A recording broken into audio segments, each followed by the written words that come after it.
me dedico a, digamos, una especie de tríada en torno a un solo núcleo, que es la islamología. ¿Y por qué digo tríada? Porque en primer término me dedico al primer Islam, es decir, al origen del Islam y el texto coránico, cómo se interpretó en la Edad Media, específicamente en la Edad Media europea en árabe, que es Al-Ándalus, y cómo desde hoy hacemos una lectura a beneficio de inventario o no, mirando hacia un futuro de todo aquello, ¿no? Entendiéndolo al revés, entiendo que el Islam hoy tiene una visión de sí mismo que depende demasiado de sus orígenes que han sido narrados desde la Edad Media. Por lo tanto, todo eso que tiende a ser un poco complejo, intento simplificarlo en una visión de la historia como una narración. La historia no es las cosas que pasan, sino las cosas que vamos contando. Por lo tanto, la historia no es una acumulación, sino que en cada generación hacemos una interpretación de la historia. Nosotros hoy hacemos una historia de Rusia diferente de la que se haría en los años 70 en plena Guerra Fría. Bueno, pues hoy hemos decidido hacer una historia completa del Islam a la medida de los telediarios. De tal manera que cuando uno habla del Corán, ya no habla del Corán como revolución ética, que es lo que fue, no habla del Corán en su sentido de apertura a todas las religiones monoteístas, que es lo que fue, no habla del Corán como un gran mínimo común denominador de todas las inquietudes monoteístas de su época, que es lo que fue.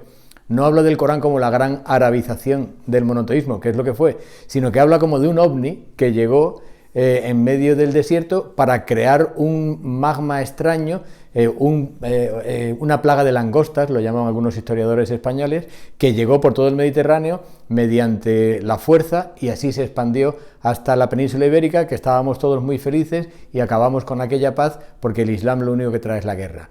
Entonces, como eso es un cómic, que es el modo en que hoy tenemos interpretado el Islam, pues yo me dedico a desmontar un poco el cómic, ¿no? Y como me dedico a desmontar el cómic, voy a las fuentes culturales y no hay ningún tratado de la época que hable de guerra, no hay ningún tratado de la época que diga que el Islam causó nada, sino que fue el efecto de un cierto desorden. Entonces, me interesa deconstruir la historia del Islam medieval precisamente para ofrecer una imagen contemporánea distinta a la que tenemos. Y la primera parte, la piedra de toque, es separar muy claramente qué es religión, qué es cultura y qué son las sociedades contemporáneas, porque esas tres cosas se mezclan en un bolo alimenticio extraño que es muy difícil de tragar en las sociedades contemporáneas. Lo que estoy dando en el máster es un módulo que se llama Transmisión de Ideas en el Mediterráneo.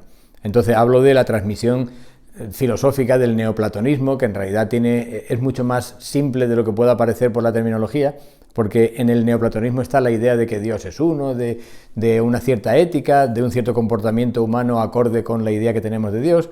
Eso se transformará en una idea religiosa. Hablo de la transmisión del monoteísmo, hablo de la transmisión del Islam hacia Europa, pero luego hablo también de lo importante de una serie de recorridos del Islam como gran conexión comercial. Es imposible entender el Islam si no es una gran red comercial. Cuando la gente habla del imperio islámico, eso es una interpretación a la medida de los estudios sobre Roma. El Islam nunca fue un imperio, jamás. Siempre fue una estructura de muchas ciudades conectadas, a veces agrupadas, a veces no, pero nunca dependió de un solo poder. Eso es el gran mito fundacional del imperio islámico, que no existió, ¿no?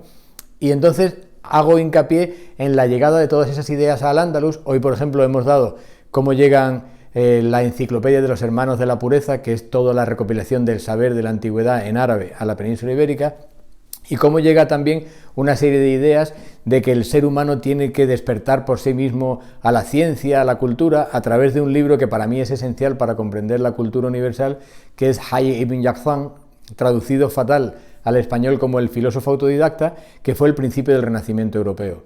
Entonces, a donde he querido llevar a mis alumnos es hacer ver que el Islam, cultura, está en la base del Renacimiento europeo, que la primera vez que se habló de humanismo, de antropocentrismo, de cultura comunitaria, de ética común, fue en Al-Ándalus, y que a partir de ahí se tradujo a una serie de lenguas en Europa y se ha cortado el puente con el pasado, de tal manera que ni los árabes de hoy saben de dónde vienen, ni los europeos sabemos que fuimos árabes una vez, y de ahí el título de mi último libro, Cuando fuimos árabes, porque parece que en la historia de España todo ha sido una continuidad, menos un rapto, una abducción en el que estuvimos en otro planeta, que fueron 8 siglos de nuestra propia historia.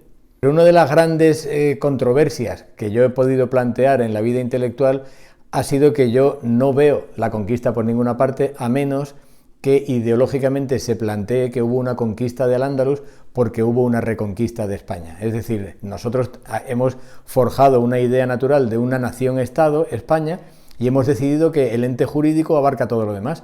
Pero yo creo en una nación-cultura que es España asociado a su territorio, que hubo un tiempo que se llamó Hispania, hubo otro tiempo que se llamó Al-Ándalus, y que todo lo que se ha ido produciendo en esta tierra a beneficio de inventario ha creado nuestra historia.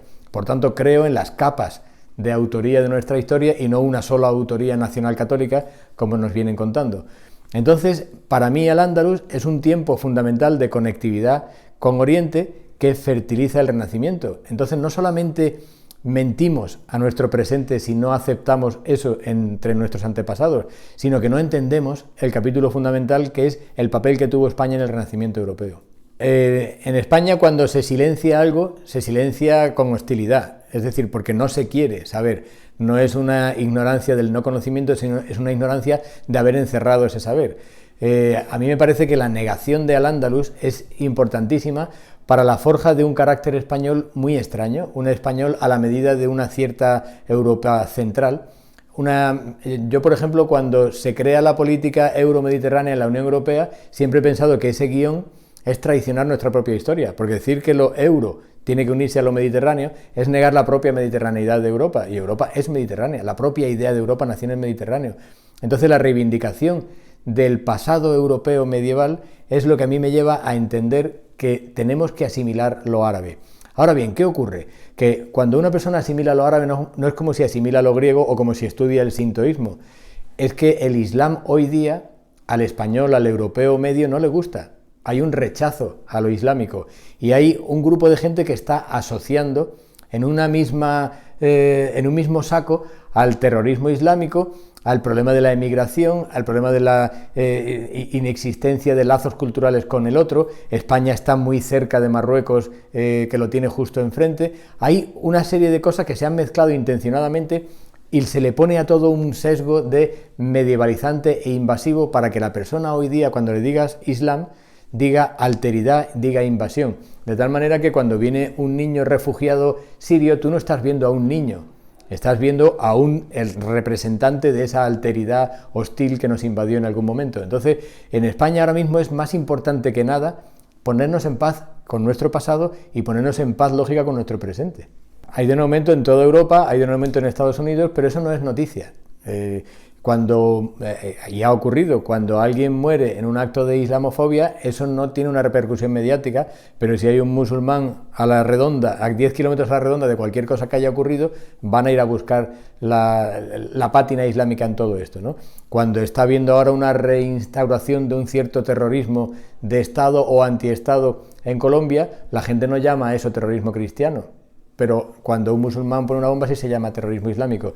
Yo creo que hay un momento de empantanamiento mediático en todo el tratamiento de lo islámico que deberíamos empezar ya a analizarlo seriamente, a separar muy bien lo cultural de lo social, del derecho que puede tener una persona en un país en guerra a tener un país de acogida, porque eso está recogido por el Tratado de las Naciones Unidas, la propia caridad, si la quieres llamar cristiana, pues mejor para ti o para el que la sienta como tal, o aunque sea simplemente una caridad ética. Yo creo que es un momento en que debemos desempantanar lo islámico y separar muy bien lo que es religioso, perfectamente respetable, de lo que es cultural, absolutamente y necesariamente respetable en España, de algún tipo de porcentaje mínimo de una cierta peligrosidad que se llama hoy día islámica, que yo, y lo estoy dando también en el máster, tiendo a explicar al estilo de como lo hace Olivier Roy en Francia, que no habla de la islamización. ¿Cómo es el juego de palabras que hace él? No habla de la radicalización del Islam, sino la islamización de la radicalidad. ¿Qué significa eso? Que el fundamentalismo islámico, en cuya fase final puede ser incluso terrorista, no es una repercusión lógica, no es que del Islam se traduzca directamente la radicalidad, como hacen todos mis colegas obsesionados con los estudios del yihadismo, que se ponen a estudiar el Corán cuando en el Corán no hay absolutamente nada de yihad en tanto que guerra. Hay mucho yihad, pero no tiene que ver con la guerra, y hay mucha guerra, pero no se llama yihad. Eso daría para otro curso aparte, ¿no? Bien, pues al margen de eso, lo que sí se está produciendo es que la radicalización se ha islamizado. ¿Qué significa eso? Que si en los años 70 un grupo terrorista antisistema podía tildarse de comunista, hoy el joven que quiere ir contra el sistema se está llamando a sí mismo musulmán. Y ese es el verdadero peligro. Por tanto, tenemos por un lado la islamofobia y por otro lado que hay gente que está abrazando el Islam simplemente porque busca una cierta radicalidad. Solución intermedia, planteemos qué es realmente el Islam. Planteémoslo qué ha sido a lo largo de nuestra historia para saber separar muy bien lo que es la radicalidad de la cultura, de la religión, etcétera, etcétera. Yo siempre hablo de lo mediático porque es la ventana al mundo. Y ahí, si yo por ejemplo he escrito muchas veces al País y a otros periódicos que tienen libros de estilo, a que no digan más los guerreros de Alá, sino que digan los guerreros de Dios, porque Alá es Dios en árabe. Entonces, si estamos traduciendo todo, no digamos Allah porque parece que estamos especificando algo, pero claro, el periodista busca el interés mediático. Entonces, si tú dices los guerreros de Dios, parece algún tipo de monasterio o de colegio de pago en España. Sin embargo, si dices los guerreros de Allah es otra cosa. Entonces, nosotros ahora mismo hemos vestido un muñeco y ese muñeco es muy difícil de desmontar. ¿Cuál es el problema real en España? Bueno, pues yo creo que en la academia hay una gran responsabilidad. En España nadie se ha puesto a estudiar realmente lo que está diciendo el medievalismo. El medievalismo español es impresionantemente carca. Salvo honradísimas excepciones, yo me quedo pasmado cada vez que voy a algún encuentro de medievalismo y se habla todavía de una España del Cid y una España de Roncesvalles. Cuando uno va a Córdoba y ve que toda la vida cultural cordobesa gira alrededor del obispado, uno se queda impresionado, porque yo he conocido una Córdoba diferente hace 30 años, en que por cierto un musulmán podía rezar en la mezquita, y que por cierto se llamaba mezquita, y no que ya se le quita hasta el nombre. Es decir, la deriva islamófoba, la deriva anti-islámica es generalizada en España.